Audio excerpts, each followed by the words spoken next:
Sam Laporta was the number one tight end in fantasy last year, and he's expected to be the number one tight end this year. It's easy to forget he wasn't the first tight end drafted in last year's NFL draft. Everyone just assumes Brock Bowers will smash, just like we assumed Kyle Pitts would. It's not always that simple. It's easy to forget that there's some talented tight ends who were taken after him. So, could we have another Sam Laporta type situation with a tight end who jumps to the front of the line? We're going to break down the top candidates to possibly be this year's rookie tight end 1 or this year's Sam Laporta. The second tight end that was drafted this year was Ben Sinnott going to Washington. Now, there's some reasons why he could be this year's breakout. What are they?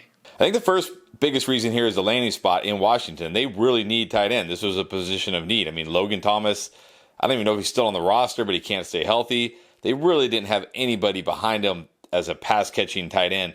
Definitely a position of need. And, they just upgraded big time at quarterback with Jaden Daniels with the number 2 pick. Not to mention, Sinnott is a guy who's great athleticism, and it was a great producer in college. This guy produced in college as a pass catcher, so you don't have to worry about him being out there to block. Yes, he can block, but he's more known for his pass catching.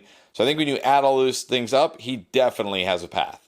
There's definitely a path here, but, having a rookie QB could be what holds him back because even though Daniel's obviously talented, remember his main talent is that deep ball, getting it downfield, and he's got some deep threats here. As a tight end, maybe not so much because he's not going to be asked to run those same type of routes. I don't know if this is going to be a check down type of offense or a short intermediate pass game is going to be emphasized. We'll see what happens, but again, I feel like even though Sinnott is a very talented, maybe the most talented in terms of receiving ability in this class for tight ends, I don't know if he'll be utilized enough because, again, we're talking about rookie QB, a defensive-minded head coach, and he does have some receivers who could be threats. A lot of times these tight ends who thrive, it's because there's not a lot around them, right? There might be 1 or 2 viable weapons at receiver. Terry McLaurin and Jahan Dotson are pretty good. So I just am not quite sure if Sinnott will be utilized enough, especially now they got Austin Eckler ready to just catch all those dump offs out of the backfield. Now, another talented tight end that was expected to possibly be the next one drafted, but had to wait till the beginning of round 4 to see Ja'Tavion Sanders get his name called. He wound up going to the Carolina Panthers. So, why is this a good thing? Because he will be utilized right away. Talk about lack of target competition. It's Carolina. I mean, they got Deontay Johnson, finally somebody who could consider a starting caliber receiver. And then you got Xavier Leggett, the rookie. It's more of a project. It's going to take him some time to really develop. I don't even know he should have been a first-round pick, but that's besides the point. And then Jonathan Mingo, debatable whether he should have been a second-round pick last year. Look, a tight end is obviously an area of need here in Carolina. Everything is still an area of need there in that offense, but having a rookie tight end there is something that they had to do. They had to get a guy who's finally a legit receiving threat. The tight end position has been just very sparse in Carolina. And you do have an offensive-minded head coach in Dave Canales there. He's going to help this offense. Sanders, one of the top in terms of downfield receiving ability. One thing I had a kind of a concern here with Sinnott. Well, no concerns here with Sanders. He's shown that he can make big plays as a receiver. Yeah, he can make big plays. Unfortunately, he's in an offense that may not have a lot of big plays because I still have to wonder about Bryce Young, especially his downfield accuracy.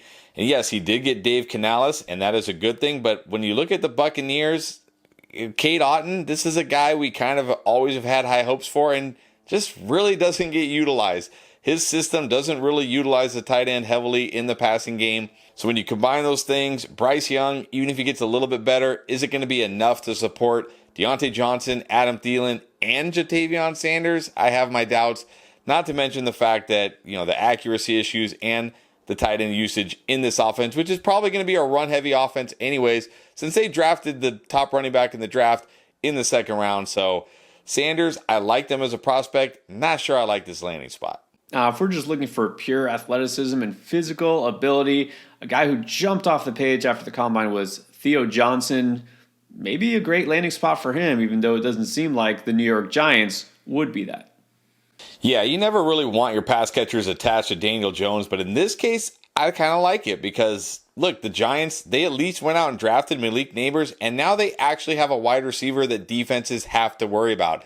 Last year, Darren Waller was terrible, and part of that is just the fact that Darren Waller should retire. Let's hope he does. But another part of it is defenses could just hone in on Darren Waller because what else did they have to worry about?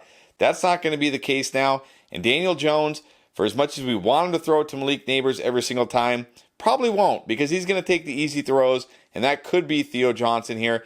Like you said, not only is he athletic, he was the number one rated tight end in terms of athleticism in this entire class. There's nobody behind him assuming Waller retires. Yeah, Daniel Bellinger is still there, but if they like Daniel Bellinger, they went to sign Darren Waller and they went to drafted Theo Johnson. So definitely Theo Johnson, even though he's stuck with Daniel Jones, has a path. Johnson's a super intriguing prospect, but then we have to realize we can't get carried away with these metrics and combine numbers. Yeah, he's athletic, but is he productive?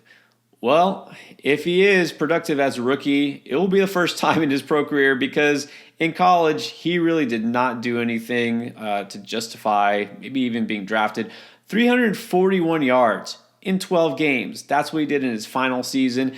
328 yards the year before.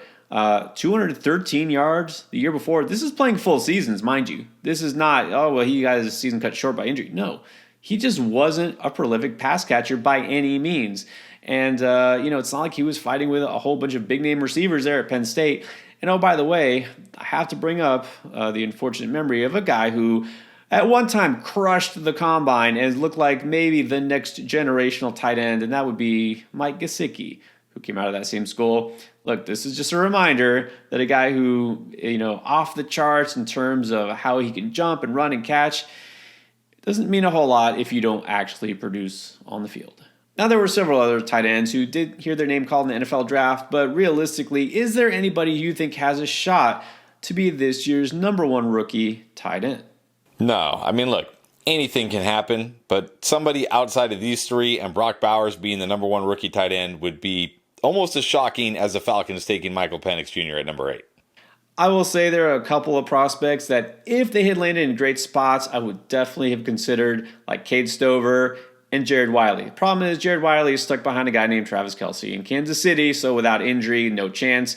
And then Stover's in Houston, who they still have Dalton Schultz, who's back, and then Brevin Jordan, so probably not. If there's a super sleeper that maybe has an outside shot, it would be the tight end in Cincinnati. Nope, not Eric All, the guy they drafted after that, Tanner McLaughlin. He's a true receiving threat at tight end. He's a guy who did put up some decent numbers at Arizona. Look, this offense without Tyler Boyd could use another finally pass-catching threat at tight end. I'm just saying if there's a dark horse, it's him. All right, but let's get to the favorites. Who is your pick to be the Sam Laporta of 2024? Well, again, assuming it's not Brock Bowers, I'm going back to the well here with Washington with Ben Sinnott. I know I picked Jaden Daniels if we watched our Who Could Be CJ Stroud video, and I probably sound like a huge Washington homer right now, but I just really like his landing spot. I like him as a player. I love this pick when they made it. I think if nothing else, he can be a red zone threat, and this offense should find the red zone much more often than the other two offenses, Carolina and the Giants. So I got to go with Sinnott here. I think he has the best chance. And remember, Sam Laporta didn't do anything crazy. Like, he didn't go for 1,000 receiving yards. He didn't catch 100 passes. He scored a bunch of touchdowns. I think that could be Sinnott this year. And I'm going to agree with you 100% here. I was all set to say that Sinnott was going to be my favorite sleeper at tight end, and then they went and drafted him second at the position earlier than I expected, and he actually landed in a great spot. Yeah, it might not be the most pass-heavy offense, but he still has a chance to carve out a role from day one, and he's just that type of athletic tight end. They're going to move him around, possibly as an H-back. They're going to find creative ways to use him. I like this spot. I like the player, so he's definitely my favorite. That could be this year's Sam Laporta. Who would be this year's CJ Stroud at quarterback? Well, we broke that down for you here.